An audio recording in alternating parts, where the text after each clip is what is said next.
नमस्कार, मी संदीप आणि आपण पाहता एलएस मराठी। पाहूयात काही विशेष घडामोडी। बीडमध्ये जुनी पेन्शन योजना लागू करण्याच्या मागणीसाठी राज्य सरकारचे कर्मचारी आणि आरोग्य विभागातील कर्मचाऱ्यांचा बेमुदत संपात नेकनूर स्त्री कुटीर रुग्णालयातील कर्मचाऱ्यांचाही मोठ्या प्रमाणात सहभाग। नाशिकच्या येवल्यात अवकाळी पाऊस आणि गारपिटीचा फटका। पावसामुळे कांदा पिकाचं मोठ्या प्रमाणावर नुकसान। शेतकऱ्यांची शासनाकडे तात्काळ नुकसान भरपाईची मागणी।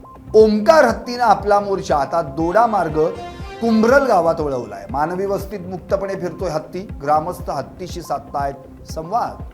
बीडकडून परभणीकडे मिरच्या घेऊन जाणाऱ्या ट्रकचा अपघात। ट्रक उड्डाणपुलावरून खाली कोसळल्याने चालक गंभीर जखमी।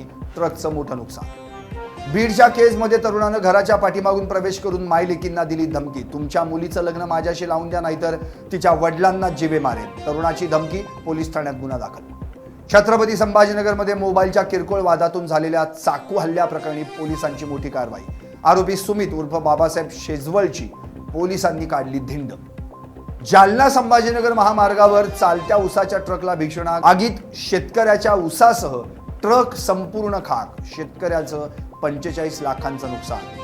जालन्यात अल्पवयीन मुलीला फूस लावून पळवून नेणारा आरोपी अखेर ताब्यात। पीडित मुलगी सुखरूप सापडली। स्थानिक गुन्हे शाखेची कारवाई। वाशिमच्या रिसोडमध्ये ट्रक आणि बसची समोरासमोर धडक। अपघातात ट्रक चालकासह 6 प्रवासी जखमी। दोघांची प्रकृती चिंताजनक। जखमींवर उपचार सुरू। यवतमाळमध्ये गोडाऊन फोडणाऱ्या तिघांना अटक। 1,15,000चा मुद्देमाल जप्त। शहर गुन्हे प्रकटीकरण पथकाची कारवाई। आणखी काही विशेष घडामोडींसाठी पाहत रहा एलएस मराठी।